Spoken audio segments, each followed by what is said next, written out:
ನಮಸ್ತೆ ವೀಕ್ಷಕರೇ, ಈ ದಿನದ ಪ್ರಮುಖ ಸುದ್ದಿ. ಯಶವಂತಪುರ ವಿಧಾನಸಭಾ ಕ್ಷೇತ್ರ ಅಜ್ನಳ್ಳಿ ಗ್ರಾಮ ಪಂಚಾಯಿತಿಯ ನೂತನ ಪ್ರಭಾರ ಅಧ್ಯಕ್ಷರಾಗಿ ಆಯ್ಕೆಯಾಗಿರುವ ಮುನೀಶ್, ಜನಪ್ರಿಯ ಶಾಸಕರಾದ ಎಸ್.ಟಿ. ಸೋಮಶೇಖರ್ ಗೌಡರು ಮತ್ತು ನಮ್ಮ ನೆಚ್ಚಿನ ನಾಯಕರಾದ ಡಿ. ಆನಂದ್ ಸ್ವಾಮಿಯವರ ಆದಿಯಲ್ಲಿ ಹಾಗೂ ಇಂದಿನ ಅಧ್ಯಕ್ಷರಾದ ಗಿರೀಶ್ ಎಲ್ ಮತ್ತು ಉಪಾಧ್ಯಕ್ಷರಾದ ಲಕ್ಷ್ಮೀದೇವಿ ದೇವರಾಜ್ ಹಾಗೂ ಸದಸ್ಯರುಗಳಾದ ಲಕ್ಷ್ಮಮ್ಮ ಕೃಷ್ಣಪ್ಪ, ರಾಜಶೇಖರ್, ಹನುಮಂತಯ್ಯ, ನರಸಿಂಹಮೂರ್ತಿ ಎಲ್ಲ ಸರ್ವ ಸದಸ್ಯರುಗಳ ನೂತನ ಅಧ್ಯಕ್ಷರಾದ ಮುನೀಶ್ ರವರಿಗೆ ಹಾರಪೇಟ ಹಾಕಿ ಪಟಾಕಿ ಸಿಡಿಸಿ ಸಿಹಿ ಹಂಚಿ ಅಧ್ಯಕ್ಷರನ್ನು ಸ್ವಾಗತಿಸಿದ್ದರು. ಅಧ್ಯಕ್ಷರಾದ ಮುನೀಶ್ ರವರು ಮಾಧ್ಯಮದ ಜೊತೆಗೆ ಮಾತನಾಡಿ, ನನಗೆ ಸಿಕ್ಕಿರುವ ಅವಕಾಶದಲ್ಲಿ ಮೊದಲು ಸ್ವಚ್ಛತೆ ಮತ್ತು ಕುಡಿಯುವ ನೀರು, ವಿದ್ಯುತ್ ಮತ್ತು ಬಡವರಿಗೆ ಹಾಗೂ ಶಾಲಾ ಮಕ್ಕಳಿಗೆ ನನ್ನ ಕೈಲಾದಷ್ಟು ಸಹಾಯ ಮಾಡುತ್ತೇನೆ ಎಂದು ಅಧ್ಯಕ್ಷರಾದ ಮುನೀಶ್ ರವರು ತಿಳಿಸಿದ್ದರು.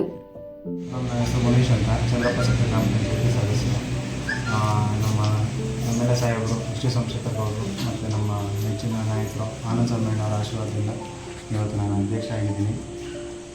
ಬಡವರಿಗೆ ನಮ್ಮ ಕೈಲಾದಷ್ಟು ಎಷ್ಟು ಒಳ್ಳೆಯದಾಗುತ್ತೆ, ಊರ ಕೆಲಸ ಎಷ್ಟು ಮಾಡ್ಬೋದು, ನಮ್ಮ ಪಂಚಾಯತಿ ಲಿಮಿಟ್ಸಲ್ಲಿ ಏನೇನು ಮಾಡ್ಬೋದು, ಏನೇನು ಕಾರ್ಯಕ್ರಮವು ಕೈಗೊಳ್ಬೋದು, ವಿದ್ಯಾರ್ಥಿಗಳಿಗೆ ಏನು ಮಾಡ್ಬೋದು, ರೈತರು ಪರವಾಗಿ ಏನೇನು ಮಾಡ್ಬೋದು, ಆಮೇಲೆ ಔಷಧೋಪಚಾರ ಆಸ್ಪತ್ರೆ ವಿಚಾರದಲ್ಲಿ ಏನಿರ್ಬೋದು, ಎಜುಕೇಷನ್ನೆಲ್ಲ ಏನಿದೆ ನಮ್ಮ ಕೈಲಿ ಏನಾಗುತ್ತೆ ಅದೆಲ್ಲ ನಾವು ಖಂಡಿತ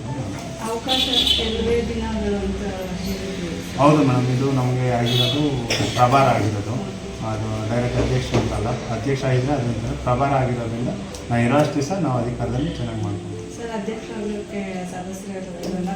ಎಲ್ಲರೂ ಕಾರಣ ನಮ್ಮ 16 ಜನ, ನಾವು ಏನು ಬಾಡಿ ಇದೆ 16 ಜನದಲ್ಲಿ ಎಲ್ಲರೂ ನಮ್ಗೆ ಒಗ್ಗಟ್ಟಾಗಿ ಸಪೋರ್ಟ್ ಮಾಡಿದ್ದಾರೆ. ನಮ್ಗೆ ಹೆಚ್ಚಾಗಿ ನಮ್ಗೆ ಆನಂದ್ ಸ್ವಾಮಿಯವರು ಅವರ ಆಶೀರ್ವಾದದಿಂದ ನಾವು ಅಧ್ಯಕ್ಷ.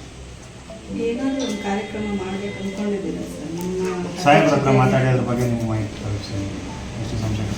ಜನಸ್ಪಂದನ ಕಾರ್ಯಕ್ರಮ ಮಾಡಬೇಕು. ಅದೇ ಇದೆ, ಮುಂದಿನ ತಿಂಗಳು 17ನೇ ತಾರೀಕು ಮ್ಯಾಕ್ಸಿಮಮ್ ಫೈನಲ್ ಆಗೋ ಥರ ಇದೆ. ಅದು ಕನ್ಫರ್ಮ್ ಆದ ತಕ್ಷಣ ನಾನು ನಿಮ್ಗೆ ತಿಳಿಸ್ಕೊಡ್ತೀನಿ.